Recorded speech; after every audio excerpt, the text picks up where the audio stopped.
എല്ലാവരെയും കർത്താവ് തന്റെ കൃപയിൽ കാത്ത് സംരക്ഷിക്കുന്നതിന് നന്ദി പറയുകയാണ്. നമ്മൾ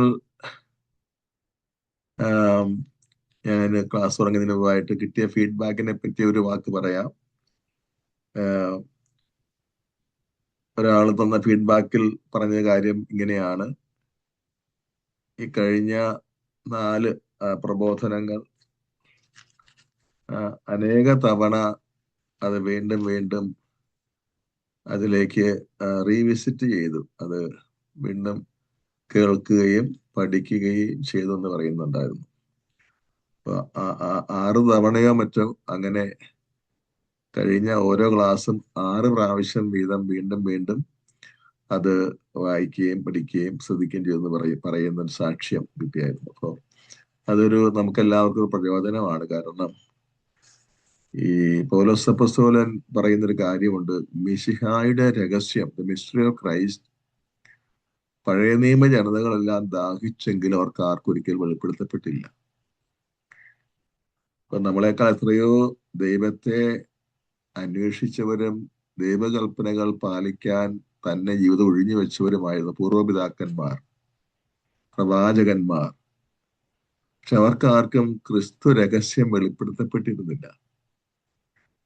ഇപ്പൊ ക്രിസ്തു രഹസ്യം എന്ന് പറയുന്നത് ഒരു പല അറിവിൽ ഒരറിവല്ല, നമ്മുടെ ജീവിതത്തെ ആകമാനം പരിവർത്തനപ്പെടുത്തുന്ന ഒരു രക്ഷാകരമായ ഒരറിവാണത്. അതിപ്പോ അതിനു വേണ്ടി ക്ലേശിക്കുകയും കഷ്ടപ്പെടുകയും അധ്വാനിക്കുകയും ചെയ്യുന്ന ഒരിക്കലും വ്യർത്ഥമാവുകയില്ല.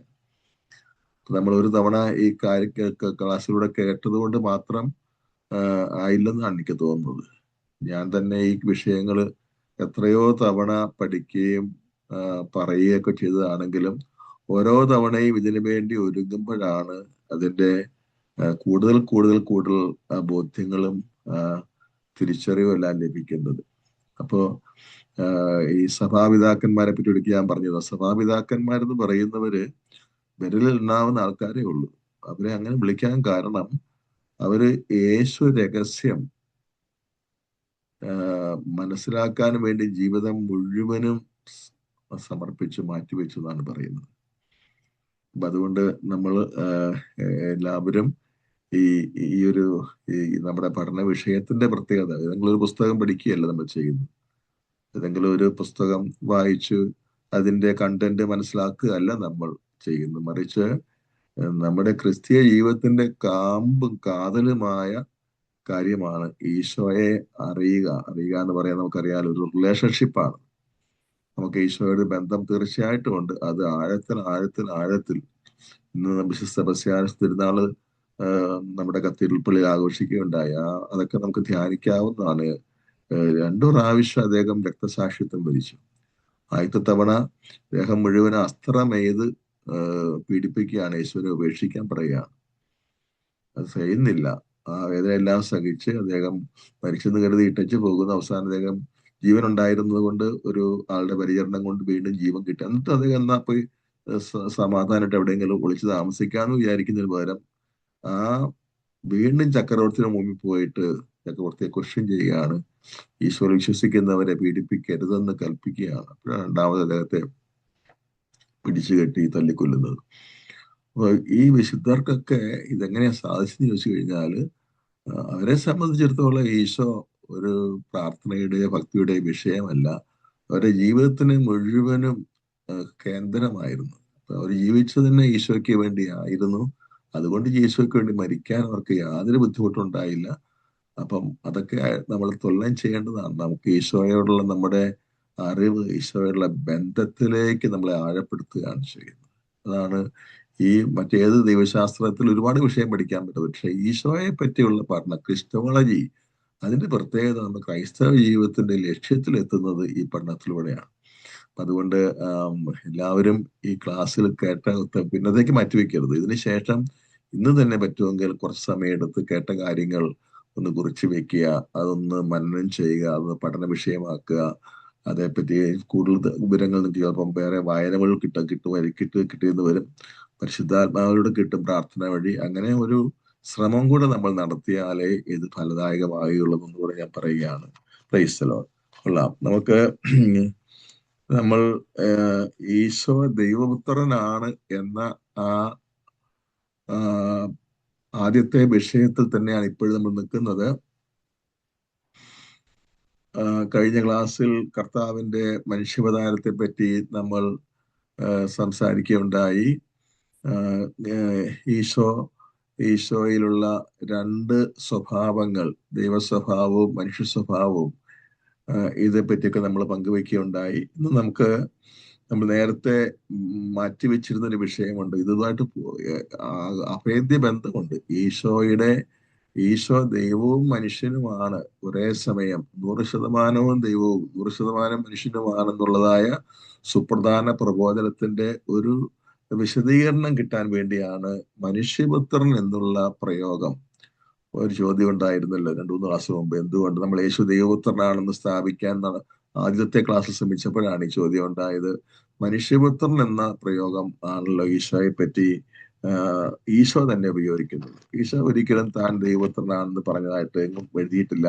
പകരം ഈശോ തന്നെ പറ്റി പറയാൻ ശ്രമിക്കുമ്പോഴെല്ലാം മനുഷ്യപുത്രൻ എന്നാണ് പറയുന്നത്. അപ്പൊ അതിനെന്തൊരു വിശദീകരണം നമ്മൾ ചെറുതായിട്ടൊന്ന് പറഞ്ഞെങ്കിൽ ഇന്ന് നമ്മള് അപ്പം വിശദമായിട്ട് അത് പഠിക്കാൻ ശ്രമിക്കുകയാണ്.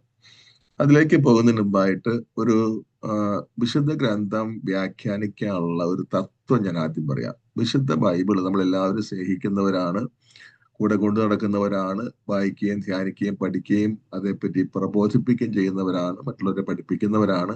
പക്ഷെ ഒരു കാര്യം ഓർത്തിരിക്കണം, വേദപുസ്തകം ആരുടെയും സ്വന്തമായ വ്യാഖ്യാനത്തിനുള്ളതല്ല.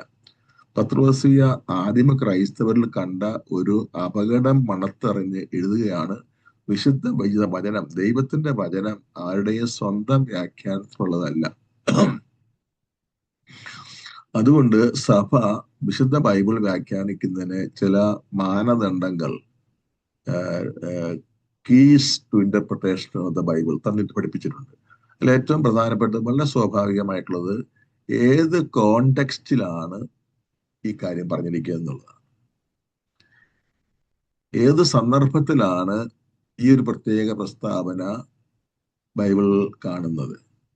അത് കോണ്ടെക്സ്റ്റ് അല്ലെങ്കിൽ സന്ദർഭം, സാഹചര്യം, ഇത് നിർണായകമായ ഘടകമാണ് വിശുദ്ധ ഗ്രന്ഥ വ്യാഖ്യാനത്തിന്. ഏത് ഭാഗം വ്യാഖ്യാനിക്കുമ്പോഴും അത് ഏത് കോണ്ടെക്സ്റ്റിൽ പറഞ്ഞിരിക്കുന്നു, അത് ചുരുക്കി പറയുകയാണെങ്കിൽ ആ ഭാഗത്തിന് മുൻപും പിൻപും എന്താണ് വിഷയം, അത് മനസ്സിലാക്കിയാൽ മാത്രമേ ആ പ്രത്യേക ഭാഗത്തിന്റെ ശരിയായ അർത്ഥം ഗ്രഹിക്കാൻ സാധിക്കുകയുള്ളൂ. അപ്പൊ ഇതാണ് വേദപുസ്തക വ്യാഖ്യാനത്തിന്റെ ഒരു പൊതുവായ തത്വം. ഈ തത്വം നമ്മളിവിടെ ഉപയോഗിക്കാൻ പോവുകയാണ്. മനുഷ്യപുത്രൻ എന്ന പ്രയോഗം പുതിയ നിയമത്തിൽ ധാരാളം സ്ഥലങ്ങളിലുണ്ട്. ഏതാനും സാമ്പിൾസ് നമ്മൾ എടുത്തിട്ട് അതൊക്കെ പറഞ്ഞിരിക്കുന്ന പശ്ചാത്തലം എന്താണ്, കോണ്ടെക്സ്റ്റ് എന്താണ്, സന്ദർഭം എന്താണെന്ന് നോക്കാൻ ശ്രമിക്കുകയാണ്. അപ്പോ ആ സന്ദർഭം മനസ്സിലാകുമ്പോഴാണ് മനുഷ്യപുത്രൻ എന്ന പ്രയോഗത്തിന്റെ അർത്ഥത്തിലേക്ക് വരാൻ നമുക്ക് എളുപ്പം കിട്ടും. ഏത് സന്ദർഭത്തിലാണ് മനുഷ്യപുത്രൻ എന്ന പദം ഈശോ ഉപയോഗിച്ചിരിക്കുന്നത് എന്ന് നിരീക്ഷിച്ചാൽ, പഠിച്ചാൽ മനുഷ്യപുത്രൻ എന്ന പ്രയോഗത്തിന്റെ ശരിയായ അർത്ഥം മനസ്സിലാക്കാൻ എളുപ്പം കിട്ടും. നമുക്ക് ധാരാളം ടെക്സ്റ്റുകളുണ്ട്. ഏതാനും ടെക്സ്റ്റുകൾ നമ്മൾ ഇന്ന് ഏകദേശം ഒരു 10 തിരുവചന ഭാഗങ്ങളാണ് അതിനു വേണ്ടി ഉപയോഗിക്കാൻ പോകുന്നത്. ആദ്യം നമ്മൾ ഉപയോഗിക്കുന്നത് മർക്കോസിന്റെ സുവിശേഷം 2-ാം അധ്യായത്തില് 1 മുതൽ 11 വരെയുള്ള ഭാഗമാണ്. ആ ഭാഗം മുഴുവൻ നമ്മൾ വായിക്കുന്നില്ല. അത് വിഷയം എന്താണെന്ന് പെട്ടെന്ന് പറയാം. നമുക്ക് എല്ലാവർക്കും അറിയാവുന്നതാണ്.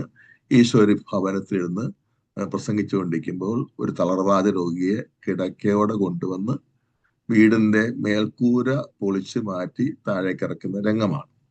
അവിടെ അയാളെ കൊണ്ടുവന്നവരുടെ ഉദ്ദേശം തീർച്ചയായിട്ടും അയാളുടെ തളർവാദ രോഗം മാറുക എന്നുള്ളതായിരുന്നു. പക്ഷെ അയാളെ കണ്ട ഉടനെ മർക്കോസ് 2:7 ഈശോ ഇങ്ങനെയാണ് പറയുന്നത്, മകനെ നിന്റെ പാപങ്ങൾ ക്ഷമിക്കപ്പെട്ടിരിക്കുന്നു. 2:6 തോന്നുന്നു. അപ്പം നിന്റെ പാപം ക്ഷമിക്കപ്പെട്ടിരിക്കുന്നു ഈശോ പറഞ്ഞ ഉടനെ അവിടെ ഇരുന്ന് നിയമജ്ഞർ, ഈ നിയമജ്ഞർ എന്ന വാക്കിന്റെ അർത്ഥം വിശുദ്ധ ഗ്രന്ഥ പണ്ഡിതർ എന്നാണ്. നിയമം വിശുദ്ധ ഗ്രന്ഥമാണ്, നിയമജ്ഞർ വിശുദ്ധ ഗ്രന്ഥ പണ്ഡിതർ. അവർ ഉടനെ ക്വസ്റ്റ്യൻ ചെയ്തു. അവർ മനസ്സിൽ പറഞ്ഞു, ഇവൻ ദൈവദൂഷണം പറയുന്നു, ദൈവം ഒരുവനല്ലാതെ മറ്റാർക്കാണ് പാപം ക്ഷമിക്കാൻ സാധിക്കുക. അപ്പോൾ ഈശോ ആ, ആ, ആ ഭാഗം നമുക്ക് ആ ഭാഗം ഒന്ന് നോക്കിയാൽ ശ്രദ്ധിക്കാം. മർക്കോസിന്റെ 2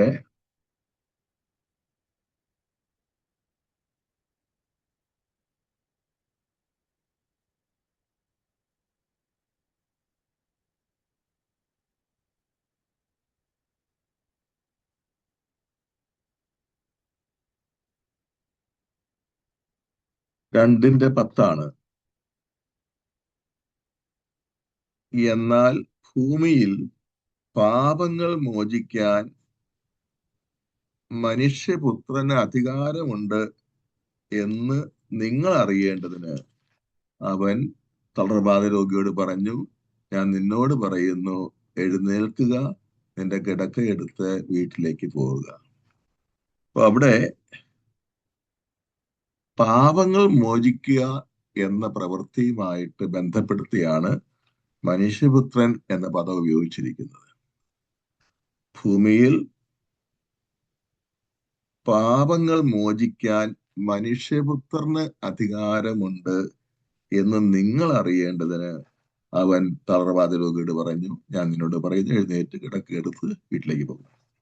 അപ്പോ മനുഷ്യപുത്രൻ എന്ന ആ പ്രയോഗത്തിന് അവിടെ അർത്ഥം ദൈവം തന്നെ എന്ന് വ്യക്തമാണ്. കാരണം 2:7 നിയമജ്ഞര് പറയുകയാണ്, ഇവൻ ദൈവദൂഷണം പറയുന്നു, ദൈവം ഒരുവനല്ലാതെ മറ്റാർക്കാണ് പാപം മോചിക്കാൻ സാധിക്കുക.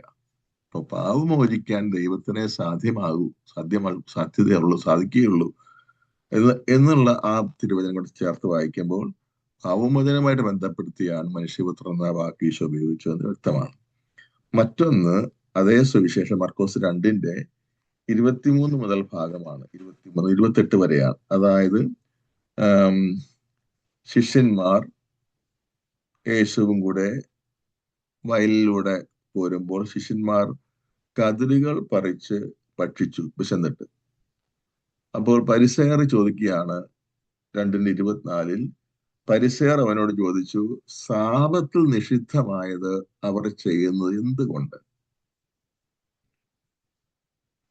അതിന് ഈശോ ദീർഘമായ മറുപടി കൊടുക്കുന്നുണ്ട്. ആ മറുപടി അവസാനം 28-ാം വാക്യമാണ് ആ മറുപടി കൺക്ലൂഡ് ചെയ്യുന്നത്. എങ്ങനെയാണ്? 28-ാം വാക്യത്തിൽ പറയാണ്, അതിനാൽ മനുഷ്യപുത്രൻ സാപത്തിന്റെയും കർത്താവാണ്.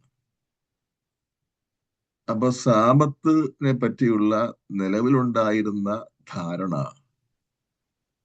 തിരുത്താൻ മാത്രം അധികാരമുള്ളവനാണ് താൻ എന്ന് വെച്ചാൽ, സാപത്ത് നിയമം നൽകിയതാരാ? ദൈവമല്ലേ. ദൈവം നൽകിയ നിയമം ദൈവത്തിന് മാത്രമല്ലേ പൊളിച്ചെഴുതാൻ പറ്റുകയുള്ളൂ, അല്ലെ ശരിയായി വ്യാഖ്യാനിക്കാൻ പറ്റുകയുള്ളൂ. അപ്പൊ സാപത്തിന്റെ മനുഷ്യപുത്രൻ ഈ മനുഷ്യപുത്രന്റെ പദം ഈ സംഭവത്തിൽ ഉപയോഗിച്ചിരിക്കുന്നത് സാപത്തിന്റെ മേൽ അധികാരമുള്ളവൻ എന്നർത്ഥത്തിലാണ്. മനുഷ്യപുത്രൻ സാപത്തിന്റെയും കർത്താവാണ്. ഇവിടെയും നമുക്ക് വ്യക്തമായിട്ട് മനസ്സിലാവുകയാണ്, ഇവിടെ മനുഷ്യപുത്രൻ എന്ന വാക്ക് ഉപയോഗിച്ചിരിക്കുന്നത് ദൈവം എന്ന അർത്ഥത്തിൽ തന്നെയാണ്. ഇനി മറ്റൊരു ഭാഗം നമുക്കേറെ പരിചിതമായിട്ടുള്ളതാണ്. കേസറിയ ഫിലിപ്പിയിൽ വെച്ച്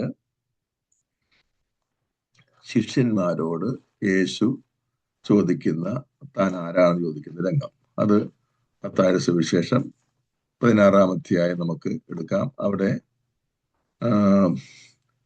13-ാം വാക്യത്തിൽ ഇങ്ങനെയാണ് പറയുന്നത്, കേസറിയ ഫിലിപ്പി പ്രദേശത്തെത്തിയപ്പോൾ യേശു തന്റെ ശിഷ്യന്മാരോട് ചോദിച്ചു, മനുഷ്യപുത്രൻ ആരെന്നാണ് ആളുകൾ പറയുന്നത്? മനുഷ്യപുത്രൻ ആരെന്നാണ് ആളുകൾ പറയുന്നത്? അവർ പറഞ്ഞു, ചിലർ യോഹന്നാൻ എന്നും മറ്റു ചിലർ ഏലിയ എന്നും വേറെ ചിലർ ജെറമിയ അല്ലെങ്കിൽ പ്രവാചകന്മാർ ഒരുവൻ എന്നും പറയുന്നു. അവൻ അവരോട് ചോദിച്ചു, എന്നാൽ ഞാൻ ആരെന്നാണ് നിങ്ങൾ പറയുന്നത്? ശമയൻ പത്രോസ് പറഞ്ഞു, നീ ജീവിക്കുന്ന ദൈവത്തിന്റെ പുത്രനായ ക്രിസ്തുവാണ്.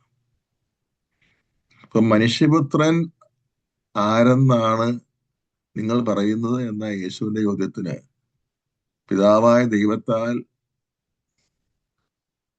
ജ്ഞാനിതനായ അല്ലെങ്കിൽ പിതാവിൽ നിന്ന് കിട്ടിയ അഭിഷേകം അനുസരിച്ച് പത്രോസ് പറയുന്നത് അങ്ങ് ദൈവപുത്രനാണ്.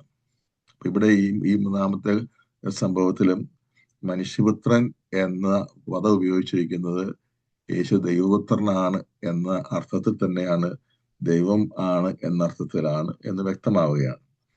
അത് ഈശോയുടെ പത്രോസ് ഇങ്ങനെ പറഞ്ഞപ്പോൾ ഈശോ പറയുന്നൊരു വാക്കുണ്ട്, എൻ്റെ സ്വർഗസ്ഥനായ പിതാവാണ് നിനക്കിത് വെളിപ്പെടുത്തുന്നത്. അപ്പോ ഈശോയെ ദൈവപുത്രനായ ക്രിസ്തുവെ എന്ന് പത്രോസ് വിളിച്ചത് സ്വർഗസ്ഥനായ പിതാവിന്റെ വെളിപാടനുസരിച്ചാണെന്ന് കൂടെ ഈശോ എടുത്ത് പറയുമ്പോൾ അവിടെ മനുഷ്യപുത്രൻ എന്ന വാക്ക് ഈശോ സ്വയം തന്നെ പറ്റി പറയുമ്പോൾ അത് ദൈവം തന്നെയാണ് അർത്ഥത്തിലാണെന്ന് വ്യക്തമാകുകയാണ്. ഈ മറ്റൊരു തിരുവചനം നമ്മൾ എടുക്കുന്നത് യോഹന്നാന്റെ സുവിശേഷം 3-ാം അധ്യായത്തിലാണ്. അത് നിക്കോദേമോസുമായുള്ള കർത്താവിന്റെ സംഭാഷണ ഭാഗമാണ്. നിക്കോദേമോസ് രാത്രി ഈശോയെ കാണാൻ വന്ന് ഈശോയുമായി സംസാരിച്ച് ഈശോയുടെ വിശ്വാസമൊക്കെ അദ്ദേഹം പ്രകാശിപ്പിച്ചു കഴിഞ്ഞപ്പോ പിന്നെ നിക്കോദേമോസുമായുള്ള ഈശോയുടെ ഒരു സംഭാഷണമുണ്ട്. അത് വളരെ കാതലായ നിഗൂഢമായ രഹസ്യങ്ങളെ പറ്റിയാണ് ആ സംഭാഷണം അവസാനിക്കുന്നത്. യോഹന്നാന്റെ സുവിശേഷം 3-ാം അധ്യായത്തിന് 10-ാം വാക്യമാണ് തുടങ്ങുന്നത്. ഇങ്ങനെയാണ്, യേശു അവനോട് പറഞ്ഞു, സത്യം 11-ാം വാക്യം, സത്യം സത്യമായി ഞാൻ നിന്നോട് പറയുന്നു, ഞങ്ങൾ അറിയുന്നവയെ പറ്റി സംസാരിക്കുന്നു, കണ്ടവയെ പറ്റി സാക്ഷ്യപ്പെടുത്തുന്നു, എന്നിട്ടും ഞങ്ങളുടെ സാക്ഷ്യം നിങ്ങൾ സ്വീകരിക്കുന്നില്ല. ഭൗമിക കാര്യങ്ങളെ പറ്റി ഞാൻ പറഞ്ഞത് നിങ്ങൾ വിശ്വസിക്കുന്നില്ലെങ്കിൽ സ്വർഗീയ കാര്യങ്ങൾ പറഞ്ഞാൽ എങ്ങനെ വിശ്വസിക്കും? സ്വർഗത്തിൽ നിന്ന് ഇറങ്ങി വന്ന മനുഷ്യപുത്രനല്ലാതെ മറ്റാരും സ്വർഗത്തിൽ കയറിയിട്ടില്ല. അവിടെ മനുഷ്യപുത്രൻ ആരാണ്? ഈശോ തന്നെ പറയുകയാണ്, സ്വർഗത്തിൽ നിന്ന് ഇറങ്ങി വന്നവൻ. ദൈവമല്ലാതെ ആരാണ് സ്വർഗത്തിൽ നിന്ന് ഇറങ്ങി വരുന്നത്? എന്നിട്ട് അടുത്ത വാക്യം ഒന്നുകൂടെ പറയുന്നുണ്ട്, മോശ മരുഭൂമിയിൽ സർപ്പത്തെ ഉയർത്തിയ പോലെ തന്നിൽ വിശ്വസിക്കുന്നവന് നിത്യജീവൻ ഉണ്ടാകേണ്ടതിന് മനുഷ്യപുത്രനും ഉയർത്തപ്പെടേണ്ടിയിരിക്കുന്നു. അവിടെ ഈ മനുഷ്യപുത്രൻ എന്ന പദം ഉപയോഗിക്കുന്നത് നിത്യജീവൻ നൽകുന്നവൻ എന്നർത്ഥത്തിലാണ്. നിത്യജീവൻ നൽകുന്നവൻ ദൈവം തന്നെയാണ്. ഇനി മറ്റൊരു സന്ദർഭം നമ്മൾ ഉപയോഗിക്കുന്നത് യോഹന്നാന്റെ സുവിശേഷം 8-ാം അധ്യായത്തിലാണ്. യഹൂദന്മാരുമായിട്ടുള്ള കർത്താവിന്റെ ഗഹനമായ ചില വിഷയങ്ങളെ പറ്റിയുള്ള സംവാദമാണ് അവിടുത്തെ വിഷയം. യോഹന്നാൻ 8.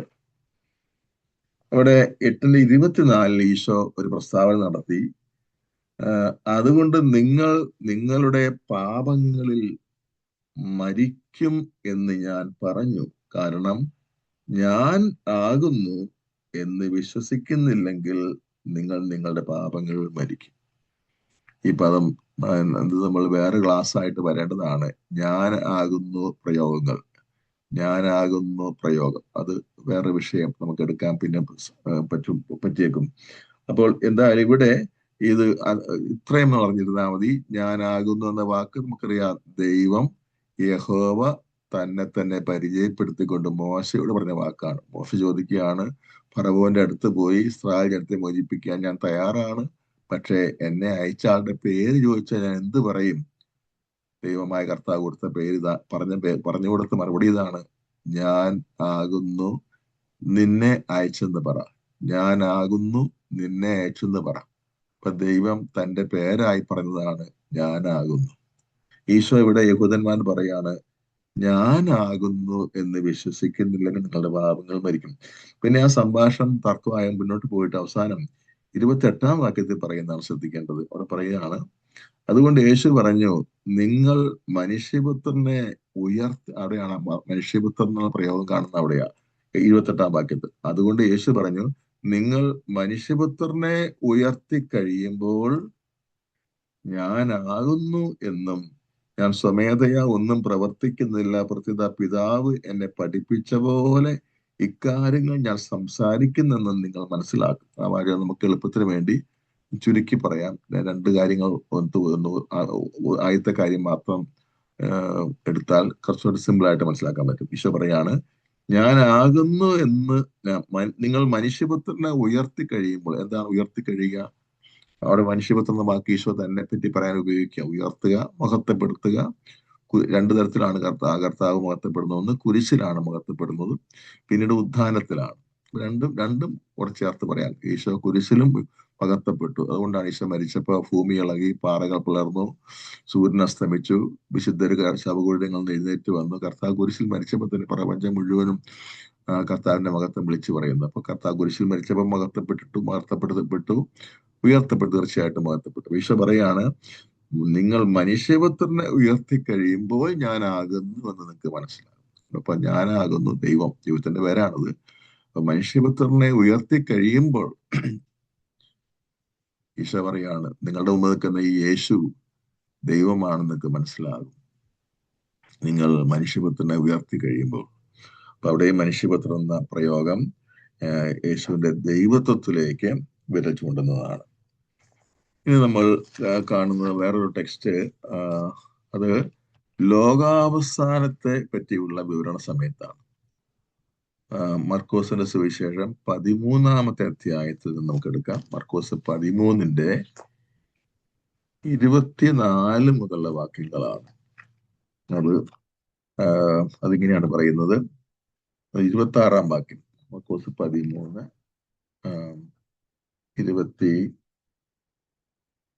24 മുതൽ. ഹെഡിങ് തന്നെ ഇങ്ങനെയാണ്, മനുഷ്യപുത്രന്റെ ആഗമനം എന്നാണ് ആ ഭാഗത്തിന്റെ ഹെഡിങ്, മനുഷ്യപുത്രന്റെ ആഗമനം. എന്നാൽ ആ ക്ലേശങ്ങൾക്ക് ശേഷമുള്ള ദിവസങ്ങളിൽ സൂര്യൻ ഇരുണ്ടു പോകും, ചന്ദ്രൻ അതിന്റെ പ്രകാശം തരികയില്ല, നക്ഷത്രങ്ങൾ ആകാശത്തു നിന്ന് നിപതിക്കും, ആകാശ ശക്തികൾ ഇളകുകയും ചെയ്യും. അപ്പോൾ മനുഷ്യപുത്രൻ വലിയ ശക്തിയോടും മഹത്വത്തോടും കൂടെ മേഘങ്ങളിൽ വരുന്നത് അവർ കാണും. അപ്പോൾ അവൻ ദൂതന്മാരെ അയക്കും. അവൻ ഭൂമിയുടെ അതിർത്തികൾ മുതൽ ആകാശത്തിന്റെ അതിർത്തികൾ വരെ 4 ദിക്കുകളിൽ നിന്നും അവന്റെ തെരഞ്ഞെടുക്കപ്പെട്ടവരെ ഒരുമിച്ച് കൂട്ടും. അപ്പോൾ മനുഷ്യപുത്രൻ അത് വാനമേഘങ്ങൾ പ്രത്യക്ഷപ്പെടുമെന്നാണ് പറയുന്നത്. അത് തീർച്ചയായിട്ടും സൂചന ലോകത്തെ വിധിക്കാൻ വരുന്ന അത്യുന്നതനായ ദൈവത്തെ പറ്റിയുള്ള വിശദീകരണമാണ്. അത് മത്തായിയുടെ സുവിശേഷം അല്പം കൂടെ വിശദമായിട്ട് പറയുന്നു. മത്തായി 24:30 പറയാണ്, അപ്പോൾ ആകാശത്തിൽ മനുഷ്യപുത്രന്റെ അടയാളം പ്രത്യക്ഷപ്പെടും, ഭൂമിയിലെ സകല ഗോത്രങ്ങളും വിലപിക്കുകയും മനുഷ്യപുത്രൻ വാനമേഘങ്ങൾ ശക്തിയോടും സർവമഹത്വത്തോടും കൂടെ വരുന്നത് കാണുകയും ചെയ്യും. മനുഷ്യപുത്രന്റെ വാക്ക് ഇവിടെ പ്രത്യേകം ഒരു കോണ്ടെക്സ്റ്റ് ഇതാണല്ലോ. കർത്താവിന്റെ 2-ാമത്തെ ആഗമനത്തെ പറ്റിയാണ്. സകലത്തിന്റെയും കർത്താവായ ദൈവം ലോകത്തെ വിധിക്കാൻ വരുന്നതിനെ പറ്റിയാണ്. ഇതേ ആശയം ലൂക്കാസ് വിശേഷകന്റെ 18-ാം അധ്യായത്തിൽ നമുക്ക് കാണാൻ സാധിക്കും. ലൂക്കാസ് വിശേഷത്തിന്റെ 18-ാം അധ്യായം ന്യായാധിപന്റെയും വിധവയുടെയും ഉപമയാണ്. പക്ഷെ ആ ഉപമയുടെ അവസാനം, ആ ഉപമ ഈശോ അവസാനിപ്പിക്കുന്നത് ഉപമയുമായിട്ട് നേരിട്ട് ബന്ധമില്ലാത്ത ഒരു വാക്ക് പറഞ്ഞുകൊണ്ടാണ്. അതിങ്ങനെയാണ്, 18-ന്റെ 8, അവർക്ക് വേഗം നീതി നടത്തി കൊടുക്കുമെന്ന് ഞാൻ നിങ്ങളോട് പറയുന്നു. ഇനി പറയുന്നത്, എങ്കിലും മനുഷ്യപുത്രൻ വരുമ്പോൾ ഭൂമിയിൽ വിശ്വാസം കണ്ടെത്തുമോ? അത് കർത്താവിന്റെ 2-ാമത്തെ വരവിനെ പറ്റി തന്നെയാണ് പറയുന്നത്. അപ്പോൾ ഭൂമിയിൽ വിശ്വാസം കണ്ടെത്തുകയില്ലെന്നാണ് അതിന്റെ സൂചന. തീർച്ചയായിട്ടും അവിടെ മനുഷ്യപുത്രൻ വരുമ്പോൾ എന്നാണ് പറഞ്ഞിരിക്കുന്നത്. വിധിയാളനായ ദൈവത്തെ പറ്റിയാണ് അവിടെ മനുഷ്യപുത്രൻ ഉപയോഗിച്ചിരിക്കുന്നത്. ഇനിയും നമ്മൾ കാണുന്നത്, ഈശോ 3 പ്രാവശ്യം തൻ്റെ പീഡാനുഭവവും മരണവും ഉത്ഥാനവും പ്രവചിക്കുന്ന ഭാഗമാണ്. നമുക്ക് മാർക്കോസിന്റെ സുവിശേഷം 8-ാം അധ്യായം 31-ാമത്തെ വാക്യത്തിലാണ് ആദ്യത്തെ പ്രവചനം. അവിടെ നമ്മളിങ്ങനെയാണ് വായിക്കുന്നത്. 31-ാം വാക്യം, മർക്കോസ് 8:31. മനുഷ്യപുത്രൻ വളരെയേറെ സഹിക്കുകയും ശ്രേഷ്ഠന്മാർ, പ്രധാന പുരോഹിതന്മാർ, നിയമജ്ഞർ എന്നിവരാൽ തിരസ്കരിക്കപ്പെടുകയും വധിക്കപ്പെടുകയും 3 ദിവസത്തിന് ശേഷം ഉയർത്തെഴുന്നേൽക്കുകയും ചെയ്യേണ്ടിയിരിക്കുന്നുവെന്ന് അവൻ അവരെ പഠിപ്പിക്കാൻ തുടങ്ങി. മനുഷ്യപുത്രൻ, ഈശോയുടെ വാക്ക് നമുക്ക് ഈശോയുടെ പീഡാനുഭവവും മരണവും ഉദ്ധാനവുമായി ബന്ധപ്പെടുത്തിയാണ് മനുഷ്യപുത്രന്റെ വാക്ക് ഉപയോഗിക്കുന്നത്. പീഡാനുഭവത്തിന്റെയും മരണത്തിന്റെയും ആത്യന്തികമായ ലക്ഷ്യം എന്താ? ഉയർപ്പാണ്, മഹത്വീകരണമാണ്. അപ്പൊ ദൈവം തന്നെ എന്ന് വ്യക്തമാക്കുന്ന ഒന്നാണ് ഈ ഉയർപ്പ്, മഹത്വീകരണം. പീഡാനുഭവത്തിലൂടെയും മനസ്സിലാക്കി കടന്നു പോകുന്നത് ഉയർപ്പിലൂടെ അവിടുത്തെ മഹത്വം വെളിപ്പെടുത്തപ്പെടാൻ വേണ്ടിയാണ്. അപ്പം മനുഷ്യപുത്രൻ എന്ന പ്രയോഗം ആ കോണ്ടക്സ്റ്റിലും ഈശോ ദൈവമാണെന്ന് സ്ഥാപിക്കാൻ വേണ്ടി തന്നെയാണ് ഉപയോഗിച്ചിരിക്കുന്നത്. മറ്റൊന്ന്, കർത്താവിന്റെ അവസാന ദിവസങ്ങളിൽ നടന്ന വിചാരണയാണ്. മതകോടതിയിൽ പ്രധാനമായും രണ്ട് വിചാരണയാണുള്ളത്. ഒന്ന് പീലാത്തോസിന്റെ കോടതി, സിവിൽ കോടതിയാണത്. അതിന് മതകോടതിയിൽ കർത്താവിനെ വിചാരണ ചെയ്യുന്നുണ്ട്. മതകോടതിയിൽ വിചാരണ ചെയ്യുന്ന മഹാപുരോഹിതനാണ്. മർക്കോസിന്റെ സുവിശേഷം 14-ാമത്തെ അധ്യായത്തിലാണ് കാണുന്നത്. 14-ാം അധ്യായത്തിന്റെ 61 മുതൽ വാക്യങ്ങളിലാണ്. മർക്കോസ് 14:61 മുതൽ വാക്യങ്ങൾ. അവൻ മഹാപുരോഹിതൻ വീണ്ടും യേശുവിനോട് ചോദിച്ചു, നീയാണോ വാഴ്ത്തപ്പെട്ടവന്റെ പുത്രനായ ക്രിസ്തു? അതായത്, നീയാണോ അത്യുന്നത ദൈവത്തിന്റെ പുത്രനായ ക്രിസ്തു? വാഴ്ത്തപ്പെട്ടവൻ ഉദ്ദേശിക്കുന്നത് ദൈവം എന്നാണ്. നീയാണോ വാഴ്ത്തപ്പെട്ടവന്റെ പുത്രനായ ക്രിസ്തു, അല്ലെങ്കിൽ നീയാണോ ദൈവത്തിന്റെ പുത്രനായ ക്രിസ്തു? 62-ാം വാക്യം, യേശു പറഞ്ഞു, ഞാൻ ആകുന്നു. അത്രയും പറഞ്ഞ് നിർത്തുന്നില്ല, ഉടനെ തുടരുകയാണ്. മനുഷ്യപുത്രൻ ശക്തിയുടെ വലത്ത് ഭാഗത്ത് ഉപവിഷ്ടനായിരിക്കുന്നതും വാനമേഘങ്ങളിൽ വരുന്നതും നിങ്ങൾ കാണും. അപ്പോൾ ദൈവപുത്രനാണ് എന്ന് പറഞ്ഞതിന് ശേഷം അതൊന്നുകൂടെ ഉറപ്പിക്കാൻ വേണ്ടി ഉപയോഗിക്കുന്ന പദം മനുഷ്യപുത്രൻ എന്നാണ്. മനുഷ്യപുത്രൻ ശക്തിയുടെ വലത്ത് ഭാഗത്ത് ഉപവിഷ്ടനായിരിക്കുന്നതും വാനമേഘങ്ങളിൽ എഴുന്നള്ളുക. ഈ വാനമേഘങ്ങൾ എഴുന്നള്ളുക എന്നുള്ളതിന് ദാനിയേൽ പ്രവചനവുമായിട്ട് പ്രത്യേക ബന്ധമുണ്ട്. അത് നമ്മൾ പിന്നെ ഇതിന്റെ അവസാന ഭാഗത്ത് നമ്മൾ കാണും. അപ്പോൾ ഈശോ അവിടെ മനുഷ്യപുത്രന്റെ വാക്ക് ഉപയോഗിച്ചിരിക്കുന്നത് ദൈവം തന്നെ എന്നർത്ഥത്തിലാണ്, വ്യക്തമാണ്. മറ്റൊന്ന്, യോഹന്നാന്റെ സുവിശേഷം 12-ാം അധ്യായത്തിലാണ്. അത് കർത്താവിന്റെ പീഡാനുഭവത്തെ പറ്റിയുള്ള ഒരു മുൻ വിവരണം തന്നെയാണ്. യോഹന്നാൻ സുവിശേഷം അധ്യായം 12-ന്റെ 20 മുതൽ വാക്യങ്ങളാണ്. 23-ാമത്തെ വാക്യമാണ് നമുക്ക് പ്രത്യേകിച്ച് ആവശ്യമുള്ളത്. 20 മുതൽ വാക്യാണ്. തിരുനാളിൽ ആരാധിക്കാൻ വന്നവരിൽ ഏതാനും ഗ്രീക്കുകാരും ഉണ്ടായിരുന്നു. ഇവർ ഗലീലയിലെ ബെത്സയിദായിൽ നിന്നുള്ള പീലിപ്പോസിന്റെ അടുക്കൽ ചെന്ന് പറഞ്ഞു, പ്രഭോ, ഞങ്ങൾ യേശുവിനെ കാണാൻ ആഗ്രഹിക്കുന്നു. പീലിപ്പോസ് പോയി അന്ത്രയോസിനോട് പറഞ്ഞു. അന്ത്രയോസും പീലിപ്പോസും കൂടി യേശുവിനെ വിവരം അറിയിച്ചു.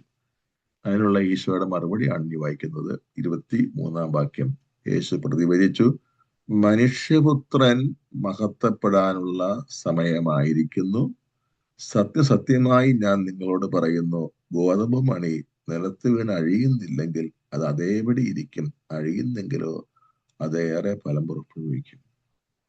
അപ്പൊ അത് ഈശോയുടെ പീഡാനുഭവത്തെ സൂചിപ്പിക്കാൻ വേണ്ടി ദൈവം തന്നെ ആയവന്റെ പീഡാനുഭവമാണ്, മരണമാണ് ലോകത്തെ രക്ഷിച്ചവൻ. അവൻ വെറും ഒരു മനുഷ്യനായിരുന്നെങ്കിൽ അവന്റെ പീഡാനുഭവത്തിനും മരണത്തിനും യാതൊരു രക്ഷാകര മൂല്യവും ഉണ്ടാകുമായിരുന്നില്ല. അതുകൊണ്ട് എവിടെയും മനുഷ്യപുത്രൻ മഹത്വപ്പെടാനുള്ള സമയമായി. കർത്താവിന്റെ പീഡാനുഭവത്തിലും മരണത്തിലും ഉത്ഥാനത്തിലുമുള്ള ദൈവിക മഹത്വത്തെ പറ്റിയാണുള്ള സൂചന. അപ്പൊ മനുഷ്യപുത്രൻ എന്ന പ്രയോഗം അവിടെയും ദൈവിക മഹത്വം വെളിപ്പെടുത്തുന്നതാണ്. ഇനി മറ്റൊന്ന്, യോഹന്നാന്റെ സുവിശേഷം 13-ാം അധ്യായത്തിലാണ്. 13-ാം അധ്യായത്തിന്റെ 31 മുതൽ വാക്യങ്ങളാണ്. അത് പുതിയ പ്രമാണം എന്ന ഹെഡിങ്ങിലാണ്. അവിടെ പറയാണ്, യൂദാസ് പുറത്തു പോയി കഴിഞ്ഞപ്പോൾ, യൂദാസിനോട് ഈശോ പറഞ്ഞല്ലോ, നീ ചെയ്യാൻ ഉദ്ദേശിക്കുന്ന കാര്യം വേഗം പോയി ചെയ്യുക എന്ന് പറയുമ്പോൾ പുറത്തേക്ക് പോയി. അതിനുശേഷം പറയാണ്, അവൻ പുറത്തു പോയി കഴിഞ്ഞപ്പോൾ യേശു പറഞ്ഞു, ഇപ്പോൾ മനുഷ്യപുത്രൻ മഹത്വപ്പെട്ടിരിക്കുന്നു. ദൈവം അവനിൽ മഹത്വപ്പെട്ടെങ്കിൽ ദൈവം അവനെ തന്നിൽ മഹത്വപ്പെടുത്തും, ഉടൻ തന്നെ മഹത്വപ്പെടുത്തും.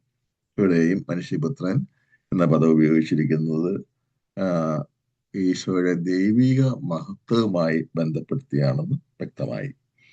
ഇത് നമ്മൾ അതിന്റെ ഈ പറഞ്ഞുകൊണ്ടിരിക്കുന്ന വിഷയത്തിന്റെ ഒരു സമാപനം എന്ന നിലയ്ക്ക് ദാനിയേൽ പ്രവചനം വായിക്കുകയാണ്. ദാനിയേൽ പ്രവാചകന്റെ പുസ്തകമായിട്ടാണ് ഈ മനുഷ്യപുത്രൻ എന്ന വാക്ക് എന്ന പദം എന്ന പ്രയോഗം മനസ്സിലാക്കാനായിട്ട് വിശുദ്ധ ഗ്രന്ഥ പണ്ഡിതന്മാർ എപ്പോഴും നിർദ്ദേശിക്കുന്നത് ദാനിയേൽ പ്രവചനവുമായി ബന്ധപ്പെടുത്തി അത് മനസ്സിലാക്കാനാണ്. ദാനിയേൽ പ്രവാചകന്റെ പുസ്തകം 7-ാമത്തെ അധ്യായത്തിലാണ്. അവിടെ 7-ാം അധ്യായത്തിൽ 9 മുതൽ വാക്യങ്ങൾ, ആ ഭാഗത്തിന്റെ ഹെഡിങ് പോലും മനുഷ്യപുത്രൻ എന്നാണ്. ദാനിയേൽ കാണുന്ന ദൈവിക ദർശനമാണ്. ദാനിയേൽ വിവരിക്കുന്ന ഇങ്ങനെയാണ്: ഞാൻ നോക്കിക്കൊണ്ടിരിക്കെ സിംഹാസനങ്ങൾ നിരത്തി പുരാതനനായവൻ, ദൈവത്തെ പറ്റി പറയുന്ന വാക്കാണ്, പുരാതനനായവൻ ഉപവിഷ്ടനായി.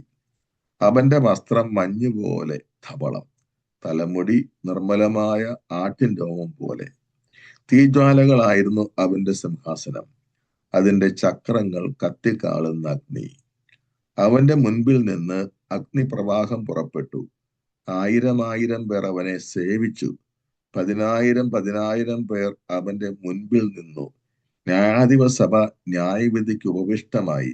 ഗ്രന്ഥങ്ങൾ തുറക്കപ്പെട്ടു. കൊമ്പിന്റെ വൻപ് പറച്ചിൽ കേട്ട് ഞാൻ നോക്കിക്കൊണ്ടിരിക്കെ ആ മൃഗം കൊല്ലപ്പെട്ടു. അതിന്റെ ശരീരം നശിപ്പിക്കപ്പെട്ടു. അഗ്നിയിൽ ദഹിപ്പിക്കാൻ അത് വിട്ടുകൊടുക്കപ്പെടുകയും ചെയ്തു. മറ്റ് മൃഗങ്ങളുടെ ആധിപത്യം എടുത്തു മാറ്റപ്പെട്ടു.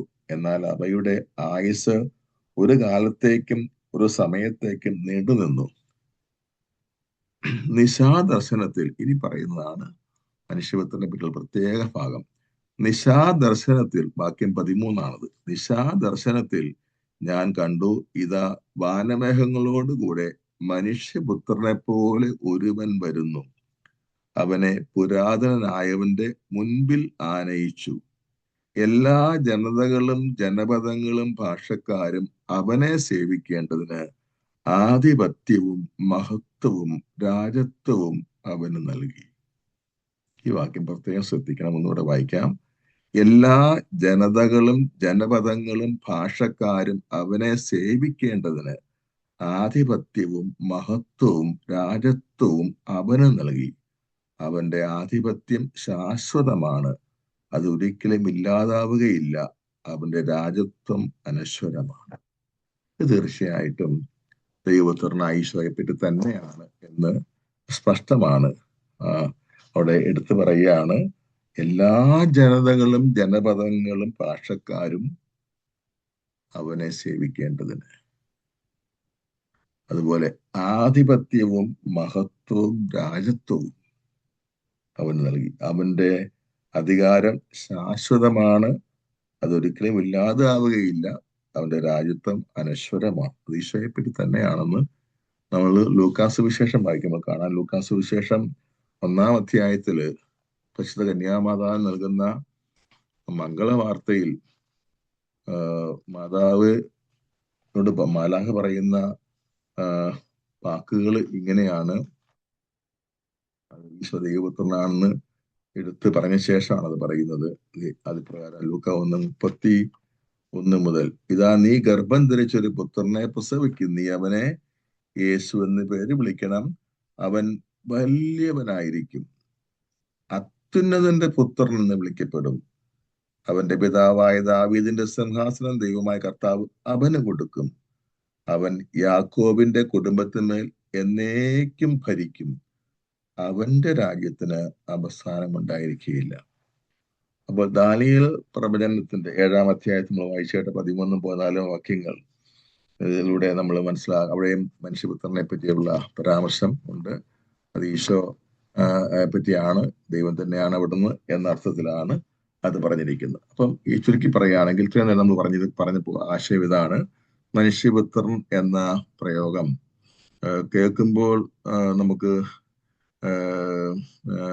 ദൈവപുത്രൻ, ഈശോ ദൈവപുത്രനാണെന്ന് പറയുന്ന സത്യവിശ്വാസത്തിനോട് ചേർന്ന് പോകാത്താൻ തോന്നിയേക്കും. പക്ഷെ ഈ നമ്മൾ വായിച്ചു കേട്ട തിരുവചന ഭാഗങ്ങളിൽ നിന്ന് നമുക്ക് സ്പഷ്ടമായിട്ട് മനസ്സിലാകുന്നത് ദൈവം തന്നെയാണ് ഈശോ എന്ന് സ്ഥാപിക്കാൻ വേണ്ടിയുള്ള ഒരു പ്രയോഗമാണ്. അത് അവിടെ അവസാനിപ്പിക്കുകയാണ്. ഇനി പറയാൻ പോകുന്നത്,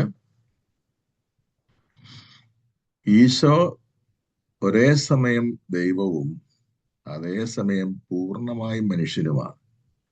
അപ്പം ഈശോ ദൈവമായിരിക്കുന്നത് പോലെ മനുഷ്യനും ആണ് എന്നുകൂടി കാണിക്കാൻ വേണ്ടിയാണ് മനുഷ്യപുത്രൻ എന്ന പ്രയോഗം ദൈവശാസ്ത്രത്തിൽ ഉപയോഗിച്ച് കാണുന്നത്. അതാണ് രണ്ടാമത്തെ പോയിന്റ്.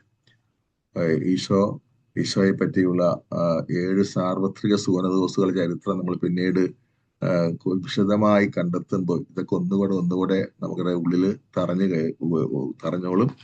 ഇപ്പം ചുരുക്കത്തിൽ പറയാണ്, കത്തോലിക്കാ സഭയുടെ മതബോധന ഗ്രന്ഥം മതമുള്ളവർക്ക് നല്ലൊരു ഭാഗമാണ്. അതിന്റെ 464 പാരഗ്രാഫ്, ഈ CCC പാരഗ്രാഫ് അടിസ്ഥാനത്തിലാണ് റെഫറൻസ് എടുക്കുന്നത്. അതുകൊണ്ട് സത്യദൈവവും സത്യമനുഷ്യനും എന്ന് പറയുന്ന ഒരു ഭാഗമുണ്ട് catechism of the Catholic church, paragraph number 464, 464, 465, 466. അത് അവസാനിക്കുന്നത് 469 ആ സെക്ഷൻ. അപ്പം അത്രയും ഭാഗം നമ്മൾ അടുത്ത പ്രാവശ്യം ഒന്ന് വായിക്കുകയാണെങ്കിൽ, വായിക്കാൻ വായിക്കുകയാണെങ്കിൽ നമ്മൾ ഈ പറഞ്ഞ കാര്യങ്ങൾ ഒന്നുകൂടെ ഒന്ന് ആഴത്തിൽ ഉറയ്ക്കാനായിട്ട് സാധിക്കും. ഇപ്പൊ ഈ പറയുന്ന 464 പാരഗ്രാഫ് മുതൽ 469 പാരഗ്രാഫ് വരെയുള്ള കാര്യങ്ങളാണ് നമ്മൾ ഇനി പറയാൻ പോകുന്നത്. ഓരോ പാരഗ്രാഫ് എടുത്തെടുത്ത് പറയാൻ വേണമെങ്കിൽ 4-5 ക്ലാസ് വേണ്ടി വരും. അത്ര എടുത്ത് പറയുന്നില്ല, ചുരുക്കി അതിൻ്റെയൊക്കെ ഓരോന്നിന്റെ പ്രധാന ആശയങ്ങൾ നമ്മളിവിടെ സംഗ്രഹിച്ച് പറയാൻ പോവുകയാണ്. അതിന് നമുക്ക് അതെല്ലാം കൂടെ പറയാനായിട്ട് ഇപ്പൊ കർത്താവ് ഈശോ ദൈവമായിരിക്കുന്ന പോലെ തന്നെ, പൂർണ്ണ ദൈവമായിരിക്കുന്ന പോലെ തന്നെ പൂർണ്ണ മനുഷ്യനുമാണ് എന്ന വിശ്വാസത്യം. ഈശോ ദൈവവുമാണ് മനുഷ്യനുമാണ്. അത് എങ്ങനെയാണെന്ന് നേരത്തെ പറഞ്ഞത് ഒന്നുകൂടെ ഞാൻ പറഞ്ഞേക്കാം. അത് ഈശോ പരിശുദ്ധ ത്രിത്വത്തിലെ ഒരു വ്യക്തിയാണ്. രണ്ടാമത്തെ ആള് പുത്രൻ തമ്പുരാൻ എന്ന് നമ്മൾ വിളിക്കുന്നു. പിതാവ് ബാബാ തമ്പുരാൻ, അല്ലെ പഴയ ഭാഷയിൽ പറയുകയാണെങ്കിൽ ബാബാ തമ്പുരാൻ, പുത്രൻ തമ്പുരാൻ, റൂഹാദ കുദശ.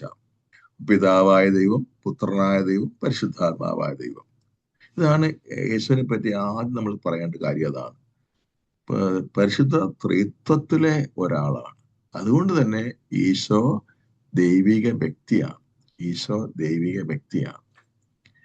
ഇനി മനുഷ്യകുലത്തെ രക്ഷിക്കാൻ വേണ്ടി ഈ ദൈവിക വ്യക്തിയായ ഈശോ എന്ത് ചെയ്തു?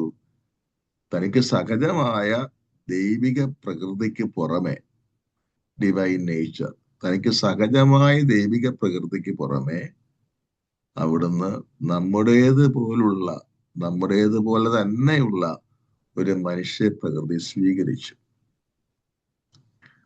ആ മനുഷ്യ പ്രകൃതിയും യേശുവിന്റെ സഹജമായ ദൈവപ്രകൃതിയും കൂടിക്കലാരാതെ, അതേപ്പറ്റി 4 വിശേഷമുണ്ട്. അത് സമയം കിട്ടാണ് ഇതിന്റെ അവസാനം പറയാം. അതിന് പറഞ്ഞിരിക്കുന്ന 4 വാക്കുകൾ ഉപയോഗിച്ചിരിക്കുന്നത് വളരെ പ്രധാനപ്പെട്ട വാക്കുകളാണ്.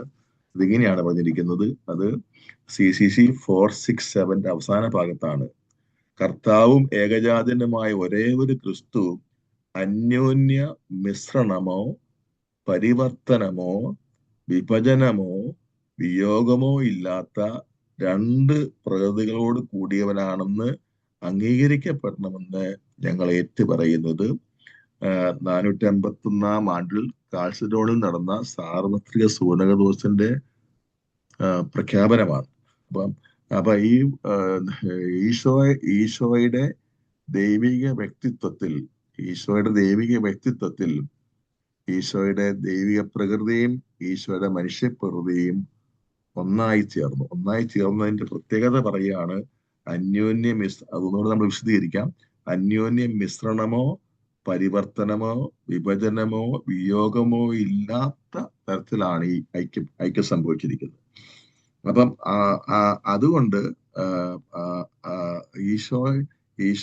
ഈശോയുടെ ദൈവിക വ്യക്തി ഇത് പ്രത്യേകം പറയാൻ കാരണം, ഈ പുത്രനായ ദൈവം മനുഷ്യപ്രകൃതി സ്വീകരിച്ചപ്പോൾ അവിടുന്ന് ദൈവിക വ്യക്തി ആയിരിക്കുന്നത് പോലെ തന്നെ ഒരു മനുഷ്യ വ്യക്തിയും കൂടി ആയി എന്ന് നെസ്തോറിയസ് പഠിപ്പിച്ചിരുന്നു.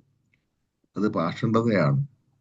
ദൈവം മനുഷ്യനായി അവതരിച്ചപ്പോൾ അവിടുന്ന് ആദ്യം ദൈവമാണല്ലോ, ദൈവമാണ്. അതുപോലെ തന്നെ ദൈവിക വ്യക്തിയാണ്. അതുപോലെ തന്നെ അവിടുന്ന് കന്യകാമരത്തിൽ ജനിച്ചതോടുകൂടി മനുഷ്യ വ്യക്തിയുമായി തീർന്നു എന്ന ഒരു തെറ്റായ പ്രബോധനം ഉണ്ടായി. നെസ്റ്റോറിയൻ പാഷണ്ഡത എന്നാണ് പറയുന്നത്. അത് വലിയ തെറ്റാണ്. കാരണം ഈശോ മനുഷ്യ വ്യക്തിയല്ല, ഈശോ ദൈവിക വ്യക്തിയാണ്. ദൈവിക വ്യക്തിയിൽ മനുഷ്യ പ്രകൃതി സ്വീകരിച്ചു എന്ന് പറയും. ദൈവിക വ്യക്തിയായ പുത്രൻ തമ്പുരാൻ മനുഷ്യ പ്രകൃതി സ്വീകരിച്ചു എന്നേ ഉള്ളൂ. അപ്പൊ മനുഷ്യ വ്യക്തിയായി മാറിയില്ല, ദൈവിക വ്യക്തിയായി തന്നെ തുടരുന്നു. ദൈവിക വ്യക്തിയായി തന്നെ തുടരുകയും അതേസമയം മനുഷ്യ പ്രകൃതി ആ ദൈവിക വ്യക്തിയിലേക്ക് സ്വീകരിക്കുകയും ചെയ്തു. ഇതാണ് ഈ ഒരു കാര്യം വളരെ വളരെ വളരെ പ്രധാനപ്പെട്ടത്. അതുകൊണ്ട് പിന്നെയും പറയുന്നത് തെറ്റുപറ്റാൻ പാടില്ല. ഈശോ മനുഷ്യ വ്യക്തിയല്ല, ഈശോ ദൈവിക വ്യക്തിയാണ്.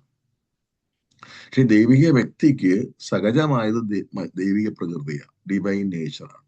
പക്ഷെ മനുഷ്യകുലത്തെ രക്ഷിക്കാൻ വേണ്ടി, ആ ഒറ്റ ലക്ഷ്യത്തിന് വേണ്ടി അവിടുന്ന് മനുഷ്യനായി തീർന്നതാണ്.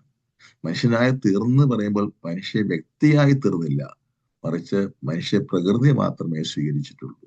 അവിടുത്തെ വ്യക്തിത്വം ദൈവിക വ്യക്തിത്വം തന്നെ. ഇത് വളരെ വളരെ കാതലായ രഹസ്യമാണ്. അതാണ് അത് നമ്മൾ ഉറപ്പിച്ചോളണം. അവിടുന്ന് മനുഷ്യ വ്യക്തിയല്ല, അവിടുന്ന് ദൈവിക വ്യക്തിയാണ്. എന്നാൽ അവിടുത്തേക്ക് മനുഷ്യ പ്രകൃതിയുണ്ട്. അതുകൊണ്ടാണ് അവിടുന്ന് ഒരേ സമയം ദൈവവും ഒരേ സമയം മനുഷ്യനുമാണ്. അപ്പൊ ഒരേ സമയം ദൈവവും ഒരേ സമയം മനുഷ്യനുമാണെന്ന് പറയുമ്പോൾ അവിടുന്ന് ദൈവിക വ്യക്തി ആയിരിക്കുന്ന പോലെ തന്നെ മനുഷ്യ വ്യക്തിയും കൂടി ആണെന്ന് പറഞ്ഞു പോയാൽ അത് തെറ്റായി, പാഷണ്ഡതയായി. അവിടുന്ന് മനുഷ്യ വ്യക്തി ആയിട്ടില്ല, അവിടുന്ന് ദൈവിക വ്യക്തി തന്നെയാണ്, മനുഷ്യ പ്രകൃതിയാണ് സ്വീകരിച്ചത്. അതേസമയം അതുകൊണ്ട് തന്നെ അവിടുത്തെ ദൈവവും മനുഷ്യനും എന്ന് തീർച്ചയായും വിശേഷിപ്പിക്കുന്നു. അവിടെ ദൈവമാണ്, അതേസമയം മനുഷ്യനുമാണ്. ഇത്രയും പറഞ്ഞ ശേഷം നമ്മൾ ഈ കാൽസിഡോൺ സൂനകദോസിന്റെ ആ വിശ്വാസ പ്രമാണം ഞാൻ 2 പ്രാവശ്യങ്ങൾ വായിക്കേണ്ടി വരും. അത് അപ്പോൾ നമ്മൾ ഈ പറഞ്ഞ കാര്യങ്ങളൊക്കെ ഒന്നുകൂടെ ആവർത്തിക്കപ്പെടും. അതായത് ഈശോ ആരാണെന്ന് പഠിക്കാൻ വേണ്ടി കൂടിയ 4ാമത്തെ സാർവത്രിക സൂനകദോസാണ് കാൽസിഡോൺ സൂനകദോസ്. 1ാമത്തെ ഏതാന്ന് നിങ്ങൾക്കറിയാം, നിക്ക സൂനകദോസാണ്. അവിടെയാണ് പഠിപ്പിച്ചത് എന്താണ്? സത്യദൈവത്തിൽ നിന്നുള്ള സത്യദൈവമവൻ താതനോടൊത്ത് സത്തയിൽ ഏകനുമാം. നമ്മളെല്ലാ ക്രൈസ്തവരും, കത്തോലിക്കര് മാത്രമല്ല, ക്രൈസ്തവ ഗണങ്ങൾ എല്ലാ സഭക്കാരും ഉപയോഗിക്കുന്ന ഒരേ ഒരു വിശ്വാസ പ്രമാണമാണ് നിക്യ വിശ്വാസ പ്രമാണം. അതിന്റെ കാതലായ കാര്യമാണ് ഈ പറയുന്നത്. ഈശോ സത്യ ദൈവത്തിൽ നിന്നുള്ള സത്യദൈവവും പിതാവിനോട് ഏക സത്തയുമാകും. നമ്മൾ നേരത്തെ ക്ലാസ്സുകളിൽ പറഞ്ഞു കഴിഞ്ഞു പോയ വിഷയമാണ്. അതിനുശേഷം പിന്നെ നടന്ന 2ാമത്തെ സൂനകദോസ് 431 അത് 431 സൂനകദോസിൽ 1ാമത്തെ സൂനകദോസിൽ ഈശോ ദൈവം തന്നെയാണെന്ന് ഉറപ്പിക്കപ്പെട്ടു. 2ാമത്തെ സൂനകദോസിന്റെ വിഷയം ഈശോയുടെ മനുഷ്യത്വത്തെ പറ്റിയായിരുന്നു. ഈശോയുടെ മനുഷ്യത്വം പൂർണ്ണമല്ല എന്നൊരു പാഷണ്ഡത അക്കാലയളവിൽ പ്രചരിച്ചിരുന്നു. അതിനെതിരായിട്ടാണ് 431 എഫേസസ് സൂനകദോസ് വെച്ച് പഠിപ്പിച്ചത്. ഇങ്ങനെയാണ് അത് CCC 466 കാറ്റഗിസം 466 ഉള്ളത്. യുക്തിസഹമായ ആത്മാവിനാൽ സജീവമാക്കപ്പെട്ട ശരീരത്തെ തന്റെ വ്യക്തിത്വത്തിൽ തന്നോട് തന്നെ സംയോജിപ്പിച്ചുകൊണ്ട് വചനം മനുഷ്യനായി. വളരെ കാതലായ വാക്യമാണ് പറയുന്നത്. എന്നോട് പറയാം, യുക്തിസഹമായ ആത്മാവിനാൽ സജീവമാക്കപ്പെട്ട ശരീരത്തെ തന്റെ വ്യക്തിത്വത്തിൽ തന്നോട് തന്നെ സംയോജിപ്പിച്ചുകൊണ്ട് വചനം ദൈവമാണ്, വചനം മനുഷ്യനായി. ആ പാഷണ്ഡത എങ്ങനെയായിരുന്നു? യേശു മനുഷ്യപ്രകൃതി സ്വീകരിച്ചപ്പോൾ ശരീരം മാത്രമേ സ്വീകരിച്ചുള്ളൂ, മനുഷ്യന്റെ ആത്മാവ് യേശു സ്വീകരിച്ചിട്ടുണ്ടായിരുന്നില്ല. വേറെ വാക്കിൽ പറഞ്ഞാൽ യേശുവിന്റെ മനുഷ്യപ്രകൃതി പൂർണ്ണമല്ല എന്നാണ് ആ പാഷണ്ഡതക്കാർ പറഞ്ഞത്. കാരണം ആത്മാവിനെ സ്വീകരിച്ചിട്ടല്ലോ. ആത്മാവും മനസ്സും കൂടെ വരുമ്പോഴേ പൂർണ്ണ വ്യക്തിത്വം അല്ല, പൂർണ്ണ പ്രകൃതി ആകുള്ളൂ. അപ്പൊ യേശു സ്വീകരിച്ചത് മനുഷ്യന്റെ ആ ശരീരം മാത്രമാണ്, ആത്മാവിനെ സ്വീകരിച്ചില്ല എന്ന തെറ്റിദ്ധാരണ ദുർവ്യാഖ്യാനം തിരുത്താൻ വേണ്ടിയാണ്. അതിനുവേണ്ടി തന്നെയാണെന്ന് ഓർക്കണം ഈ ചരിത്രപ്രസിദ്ധമായ എഫേസസ് സൂനക ദിവസം കൂടിയത്. അവിടെ പഠിപ്പിച്ചത് ഇങ്ങനെയാണ്: യുക്തിസഹമായ ആത്മാവിനാൽ സജീവമാക്കപ്പെട്ട ശരീരത്തെ. ഇപ്പൊ ആത്മാവിന്റെ ശരീരത്തെയും രണ്ടും ഒരുമിച്ച് പറയുകയാണ്. യുക്തിസഹമായ ആത്മാവിനാൽ സജീവമാക്കപ്പെട്ട ശരീരത്തെ തന്റെ വ്യക്തിത്വത്തിൽ തന്നോട് തന്നെ സംയോജിപ്പിച്ചുകൊണ്ട് വചനം മനുഷ്യനായി. ഇനി അതിനുശേഷം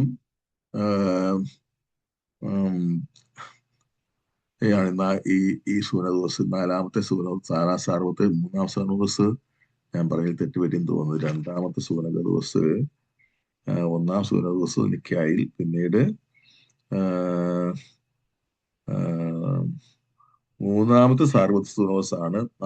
സോറി, രണ്ടാമത്തത് കോൺസ്റ്റാന്റിനോപ്പിൾ കൗൺസിലാണ്. അത് 381 അത് സത്യത്തിൽ പറഞ്ഞാൽ നിക്യാ സൂനക ദിവസത്തിന്റെ ഈശോ പിതാവിനോട് കൂടെ ഏക സത്തയാകുന്നു എന്ന ആ കാര്യം വീണ്ടും അരക്കിട്ടുറപ്പിച്ച ഒരു കൗൺസിലായിരുന്നു 381 കോൺസ്റ്റാന്റിനോപ്പിൾ. അതുകൊണ്ടാണ് നമ്മളിപ്പോ കുർബാനയ്ക്ക് ഉപയോഗിക്കുന്ന, ഞായറാഴ്ച ഉപയോഗിക്കുന്ന വിശ്വാസ പ്രമാണത്തെ നിക്യ കോൺസ്റ്റാന്റിനോപ്പിൾ സൂനക വിശ്വാസ പ്രമാണം എന്നാണ് വിളിക്കുന്നത്. അതായത് നിക്യ സൂനക ദിവസത്തിലാണ് അത് ആദ്യമായി പഠിപ്പിച്ചത്, ഉറപ്പിച്ചത്. കോൺസ്റ്റാന്റിനോപ്പിൾ സൂനക ദിവസം പിന്നെ ഇടയ്ക്ക് സംശയങ്ങളും തെറ്റിദ്ധാരണകളും വന്നുകൊണ്ടാണ് വീണ്ടും ഒരു സൂനക ദിവസം കോൺസ്റ്റാന്റിനോപ്പിൾ കൂടി 381 അന്ന് നിക്യ പഠിപ്പിച്ച കാര്യങ്ങൾ ആവർത്തിച്ച് പഠിപ്പിച്ചു. അതാണ്. മൂന്നാമത്തതാണ് പറഞ്ഞാൽ 431 എഫേസസ് സൂനകോസ് എന്ന് പറഞ്ഞത്. അത് ക്രിസ്തുവിന്റെ മനുഷ്യ പ്രകൃതി പൂർണ്ണമായിരുന്നു കാണിക്കാൻ വേണ്ടിയുള്ളതായിരുന്നു.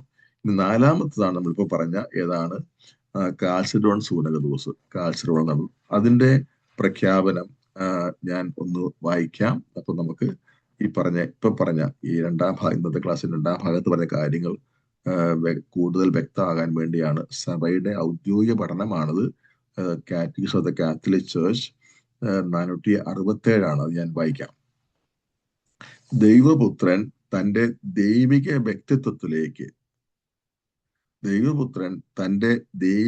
വ്യക്തിത്വത്തിലേക്ക് മനുഷ്യ പ്രകൃതി സ്വീകരിച്ചതോടെ മിശിഹായുടെ മനുഷ്യപ്രകൃതി ശൂന്യമായി പോയെന്ന് ഏകസ്വഭാവവാദികൾ, അതൊരു ഭാഷണക്കാരാണ്, അബദ്ധ പഠനക്കാരാണ്, മനുഷ്യപ്രകൃതി ശൂന്യമായി പോയെന്ന് ഏകസ്വഭാവവാദികൾ വാദിക്കുന്നു. ഈ പാഷണ്ഡതയെ നേരിടേണ്ടി വന്നപ്പോൾ കാൽസിഡോൺ ചേർന്ന നാലാം സാർവത്രിക സൂനദോസ് ഇങ്ങനെ പ്രഖ്യാപിച്ചു. ഇനിയാണ് ആ സൂനദോസിന്റെ പ്രഖ്യാപനം കേൾക്കുന്നത്.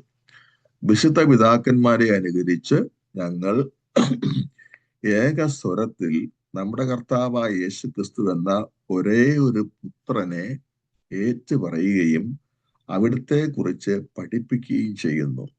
അവിടുന്ന് ദൈവത്വത്തിൽ പൂർണ്ണനാണ്, അവിടുന്ന് മനുഷ്യത്വത്തിലും പൂർണ്ണനാണ്. ശരീരവും യുക്തിസഹജമായ ആത്മാവുമുള്ള അവിടുന്ന് യഥാർത്ഥ ദൈവവും യഥാർത്ഥ മനുഷ്യനുമാണ്. അവിടുത്തെ ദൈവപ്രകൃതിയെ സംബന്ധിച്ച് അവിടുന്ന് പിതാവിനോട് സത്തൈക്യമുള്ളവനാണ്. മനുഷ്യപ്രകൃതിയെ സംബന്ധിച്ച് അവിടുന്ന് നമ്മോട് സത്തൈക്യമുള്ളവനാണ്. പാപമൊഴികെ എല്ലാ കാര്യങ്ങളിലും അവിടുന്ന് നമ്മെ പോലെയാണ്. ദൈവത്വത്തിൽ യുഗങ്ങൾക്ക് മുൻപ് തന്നെ അവിടുന്ന് പിതാവിൽ നിന്ന് ജനിച്ചു. എന്നാൽ ഈ അവസാന നാളുകളിൽ നമുക്ക് വേണ്ടിയും നമ്മുടെ രക്ഷയ്ക്ക് വേണ്ടിയും മനുഷ്യത്വത്തിൽ ദൈവമാതാവായ പരിശുദ്ധ കന്യക മറിയത്തിൽ നിന്ന് പൂജാതനായി. അപ്പൊ ഇവിടെ എടുത്തു പറഞ്ഞ കാര്യം, ദൈവത്വത്തിൽ ഈശോ പൂർണ്ണനാണ്, അതുപോലെ തന്നെ മനുഷ്യത്വത്തിലും പൂർണ്ണനാണ് എന്ന് പറയുമ്പോൾ യേശു ദൈവീയ വ്യക്തിയും അതേസമയം മനുഷ്യ വ്യക്തിയുമാണെന്ന് തെറ്റിദ്ധരിച്ചു പോകരുത്. യേശു ദൈവീയ വ്യക്തി മാത്രമാണ്. മനുഷ്യ പ്രകൃതി ആ ദൈവീയ വ്യക്തിത്വത്തിലേക്ക് സ്വീകരിച്ചെന്നേ ഉള്ളൂ. അതാണ് ആദ്യത്തെ വാചകം. വീണ്ടും വായിക്കാം. ദൈവപുത്രൻ തന്റെ ദൈവിക വ്യക്തിത്വത്തിലേക്ക് മനുഷ്യ പ്രകൃതി സ്വീകരിച്ചതോടെ. അപ്പോൾ മനുഷ്യ വ്യക്തിയായി മാറുന്നില്ല, ദൈവീയ വ്യക്തിയായി തന്നെ തുടരുന്നു. എന്നാൽ ആ ദൈവീയ വ്യക്തിത്വത്തിലേക്ക് മനുഷ്യപ്രകൃതി സ്വീകരിച്ചു എന്നുള്ള സത്യമാണ്. ആ അർത്ഥത്തിൽ മാത്രമാണ് അവൻ യഥാർത്ഥ ദൈവവും യഥാർത്ഥ മനുഷ്യനുമാണെന്ന് പറയുന്നു. ഈശോയ്ക്ക് രണ്ട് ജനനമാണുള്ളത്. ഒന്ന് പിതാവിൽ നിന്ന് അനാദിയിലുള്ള ജനനം. അത് കഴിഞ്ഞ ദിവസം നമ്മൾ സൂചിപ്പിച്ചതാണല്ലോ. പിതാവിൽ നിന്നുള്ള പുത്രന്റെ ജനനം കാലത്തിൽ സംഭവിച്ചതല്ല, കാലത്തിന് മുമ്പ് അനാദിയിൽ ഉള്ളതാണ്. അത് നിത്യമായിട്ടുള്ളതുമാണ്. അതാണ് ഒന്നാമത്തെ യേശുവിന്റെ ജനനം, പിതാവിൽ നിന്നുള്ള ജനനം. എന്നാൽ പിതാവ് സൃഷ്ടിച്ചതല്ല യേശു. അത് നമ്മൾ പറഞ്ഞു കഴിഞ്ഞാൽ പിതാവിൽ നിന്ന് ജനിച്ചു, പക്ഷെ പിതാവ് സൃഷ്ടിച്ചിട്ടല്ല ഈശോ. സൃഷ്ടിച്ചപ്പോൾ പിന്നെ സൃഷ്ടിച്ചെന്ന് പറഞ്ഞാൽ പിന്നെ യേശു സൃഷ്ടിയായി പോകും, യേശു ദൈവമല്ലാതാകും. അപ്പൊ യേശുവിനെ സൃഷ്ടിക്കുകയല്ല ചെയ്തത്. അതേസമയം പിതാവിൽ നിന്ന് ജനിച്ചു. അത് നമ്മൾ കഴിഞ്ഞ ക്ലാസ്സിൽ പറഞ്ഞതാണ്. നീ ചിലപ്പോൾ ആവർത്തിക്കേണ്ടി വരും, പിന്നീട് നമുക്ക് പിന്നെ സമയം കിട്ടുമ്പോൾ അങ്ങനെ ചെയ്യാം. അതേസമയം തന്നെ ഈശോയുടെ രണ്ടാമത്തെ ജനനം എന്താണ്? പരിശുദ്ധ മറിയത്തിനുള്ള ജനനമാണ്. അത് മനുഷ്യനായി ജനിച്ചതാണ്. ഇനി ആ വാക്കുകളിലൂടെ പറയുമ്പോൾ നമുക്ക് ഇത്രയും സമയം ഇപ്പൊ തന്നെ കഴിഞ്ഞിരിക്കുകയാണ്. അതൊന്ന് വായിച്ച അത് പിന്നെ വിശദീകരിക്കണം വന്നേക്കും. അതായത് കർത്താവും ഈ യൂണിയൻ, ഈ ദൈവപ്രകൃതിയും പുത്രൻ തമ്പുരാന്റെ ദൈവപ്രകൃതിയും കന്യകാമറിയത്ത് സ്വീകരിച്ച മനുഷ്യപ്രകൃതിയും ഒന്നിച്ചു ചേർന്നു. അതാണ് ഹൈപ്പോസ്റ്റാറ്റിക് യൂണിയൻ. അതാണ് മനുഷ്യാവതാരത്തിന്റെ രഹസ്യം. അതാണ്. പക്ഷെ അതിന് 4 വാക്കാണ് ഉപയോഗിച്ചിരിക്കുന്നത്. കർത്താവും ഏകജാതനുമായ ഒരേ ഒരു ക്രിസ്തു അന്യോന്യ മിശ്രണമോ പരിവർത്തനമോ വിഭജനമോ വിയോഗമോ ഇല്ലാത്ത 2 പ്രകൃതികളോട് കൂടിയവനാണെന്ന് അംഗീകരിക്കപ്പെടണമെന്ന് ഞങ്ങൾ ഏറ്റുപറയുന്നു. ദൈവ മനുഷ്യ പ്രകൃതികളുടെ സംയോഗം മൂലം പ്രകൃതികൾക്ക് തമ്മിലുള്ള വ്യത്യാസം നഷ്ടമായില്ല, മറിച്ച് ഏക വ്യക്തിയിലും ഏക ഉപസ്ഥിതിയിലും പ്രകൃതികൾ ഒരുമിച്ച് ചേരുമ്പോഴും ഓരോ പ്രകൃതിയും അതതിൻ്റെതായ സവിശേഷത നിലനിർത്തുന്നു. അതുകൊണ്ടാണ് ഇന്ന് കഴിഞ്ഞ ദിവസം നമ്മൾ പറഞ്ഞതാണ്, ദൈവം എന്ന നിലയ്ക്ക് ഈശോയ്ക്ക് മരിച്ചവരെ ഏർപ്പിക്കാൻ പറ്റും, സ്വയം ഓർക്കാൻ പറ്റും. മനുഷ്യൻ എന്ന നിലയ്ക്ക് ഈശോ പീഡയേക്കുന്നു. മനുഷ്യൻ എന്ന നിലയ്ക്ക് ശരീരത്തിൽ പീഡയേക്കുന്നു, ഉപദ്രവങ്ങൾ ഏൽക്കുന്നു. ദൈവം എന്ന നിലയ്ക്ക് ഒറ്റ വാക്കുകൊണ്ട് പ്രകൃതിയെ നിയന്ത്രിക്കുന്നു, ഉത്ഥാനത്തിലേക്ക് വരുന്നു. അപ്പൊ ഈശോയിൽ ഒരേ സമയത്ത് രണ്ടും പ്രവർത്തിക്കുന്നു. Praise the Lord. നമുക്ക് സമയം കഴിഞ്ഞു. ഇപ്പോ ഇന്ന് പങ്കുവച്ച കാര്യങ്ങളെ പറ്റി എന്തെങ്കിലും വിശദീകരണമോ അല്ലെങ്കിൽ ഉൾക്കാഴ്ചകളോ തിരിച്ചറിവുകളോ എന്തെങ്കിലും ആഡ് ചെയ്യാനുണ്ടെങ്കിൽ അതോ ഉണ്ടെങ്കിൽ പങ്കുവയ്ക്കാം.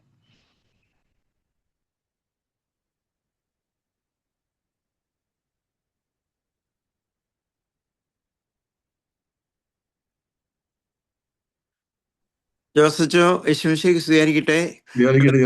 വീണ്ടും ചെറിയച്ഛനാണ്. ഞാനിങ്ങനെ ചോദ്യം ചോദിക്കുന്നതിൽ പ്രയാസമുണ്ട്.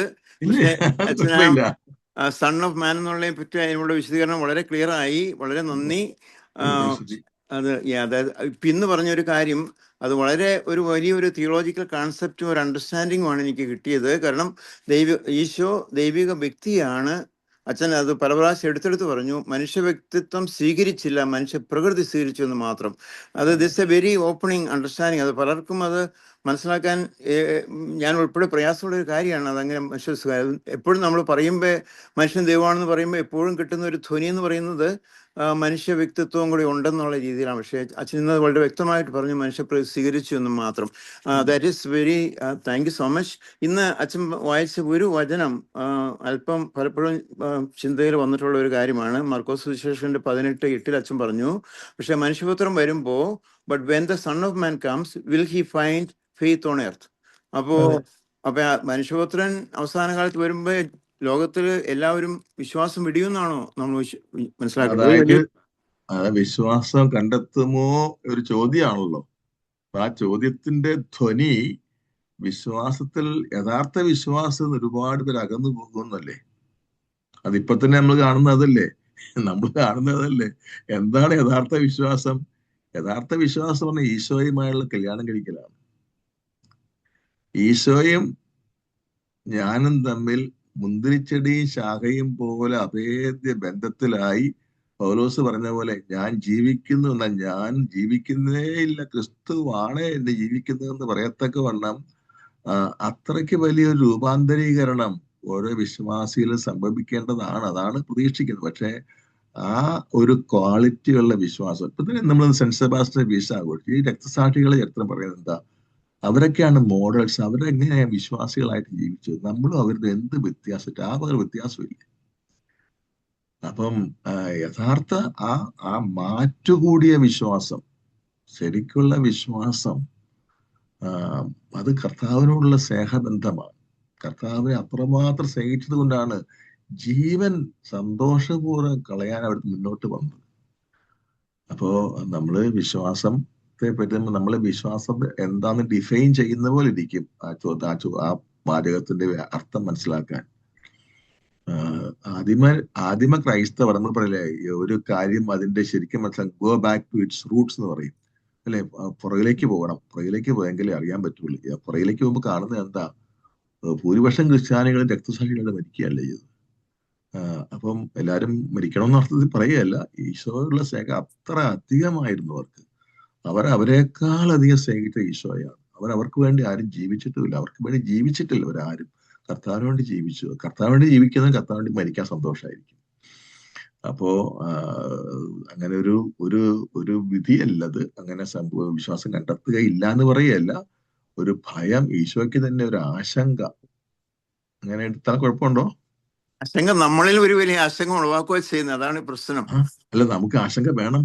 അതായത് അല്ലെങ്കിൽ I am okay, you are okay, everybody is okay എന്ന് പറയുന്നത് ഭ്രാന്തൻ ചിന്തയുണ്ടല്ലോ.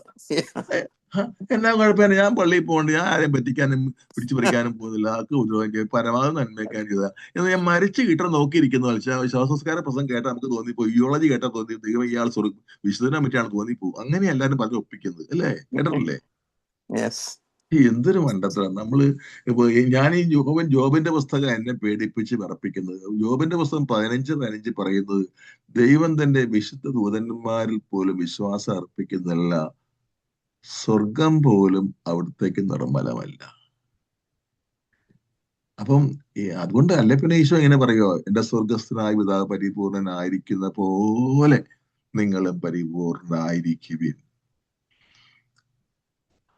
അപ്പൊ അതുകൊണ്ട് നമ്മൾ പൗലോസ് പറഞ്ഞ പോലെ, പൗലോസ് ഇത്രയും മുകളിൽ എത്തിയിട്ട് പോലും പറഞ്ഞ കേട്ടോ, ഞാൻ ഒന്നും എത്തിയിട്ടില്ല, അല്പം കിട്ടിയെന്നേ ഉള്ളൂ, അതും പിടിച്ചോണ്ട് ഓടുകയാണേ എന്നാ പറഞ്ഞിരിക്കുന്നത്. ദൈവത്തിന് സ്തുതി. ഇനി ആർക്കെങ്കിലും വല്ലതും പങ്കുവയ്ക്കാനുണ്ടോ? ഒരാള് പങ്കുവെക്കുന്നെങ്കിലും എല്ലാവർക്കും അത് ഉപകാരപ്രദമാകുന്നുണ്ടല്ലോ. അങ്ങനെയാണ് ഒരാൾ എല്ലാവർക്കും ചോദിക്കാൻ പറ്റുന്ന വരികയില്ല, പക്ഷെ ചോദിക്കുന്ന ആ ചോദ്യം എല്ലാവർക്കും വേണ്ടിയാണ് ചോദിക്കുന്നത്, എല്ലാവർക്കും അതിന്റെ പ്രയോജനം കിട്ടുകയും ചെയ്യുന്നുണ്ട്.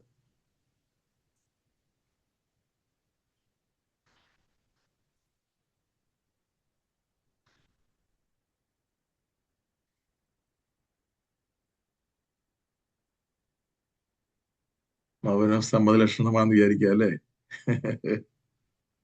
എന്തായാലും നമ്മൾ എപ്പോഴും നമ്മുടെ മനസ്സിൽ ഉണ്ടായിരിക്കട്ടെ, എളുപ്പമുള്ള, കേട്ടിരിക്കാൻ ഒരു എളുപ്പം തോന്നുന്ന വിഷയമല്ല, പക്ഷേ നമ്മുടെ നിത്യരക്ഷയെയും നമ്മുടെ അനുദിന വിശ്വാസ ജീവിതത്തെയും എല്ലാം ഏറെ ബാധിക്കുന്ന ഒരു വിഷയമാണ്. അതുകൊണ്ട് നമുക്ക് ഇടയ്ക്ക് വെച്ച് നിർത്തിക്കളയാതിരിക്കാൻ ശ്രമിക്കാം.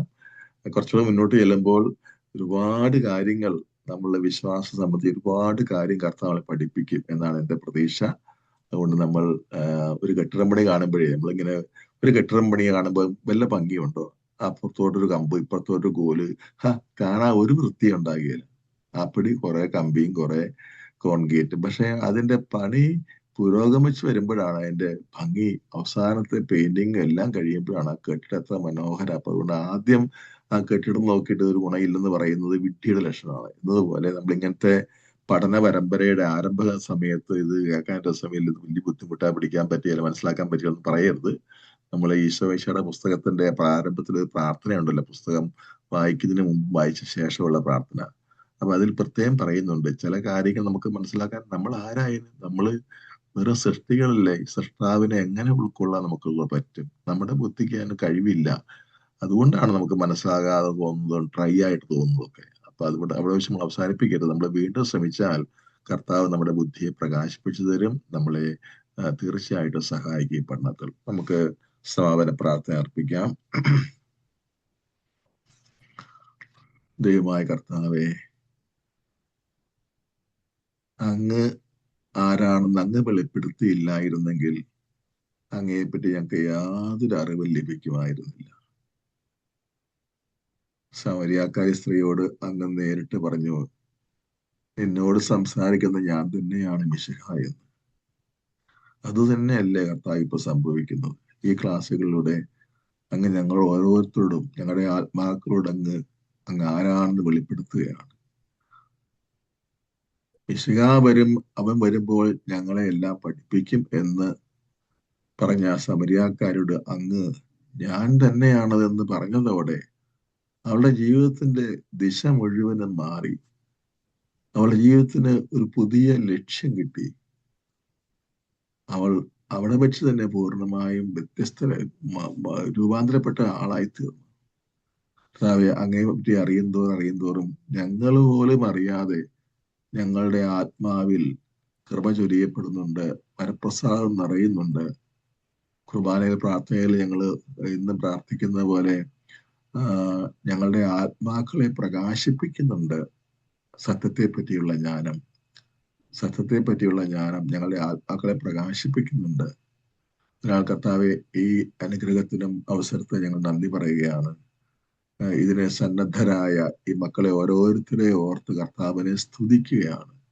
വിലപ്പെട്ട സമയം ഇതിനു വേണ്ടി മാറ്റിവെക്കാൻ ഉള്ള മനസ്സും ഇഷ്ടവും കാണിക്കുന്ന ഈ മക്കളെ എല്ലാം പ്രത്യേകം അനുഗ്രഹിക്കണമേ. അങ്ങ് ഞങ്ങൾക്ക് ഓരോരുത്തർക്കും അങ്ങ് പ്രത്യക്ഷപ്പെടണമേ. ഞങ്ങളുടെ ആത്മാവിന്റെ ദാഹം തീരത്തക്ക വണ്ണം അങ്ങ് ഞങ്ങൾക്ക് ദൃശ്യനാകണമേ, വെളിപ്പെടുത്തണമേ എന്ന് പ്രാർത്ഥിക്കുന്നു. മിശിഹാ രഹസ്യം ഒരു മനുഷ്യനെ കൊണ്ട് അറിയാവുന്നതിന്റെ മാക്സിമം അറിഞ്ഞ പരിശുദ്ധ കന്യകാമാതാവേ, ഞങ്ങൾക്ക് വേണ്ടി പ്രാർത്ഥിക്കണമേ.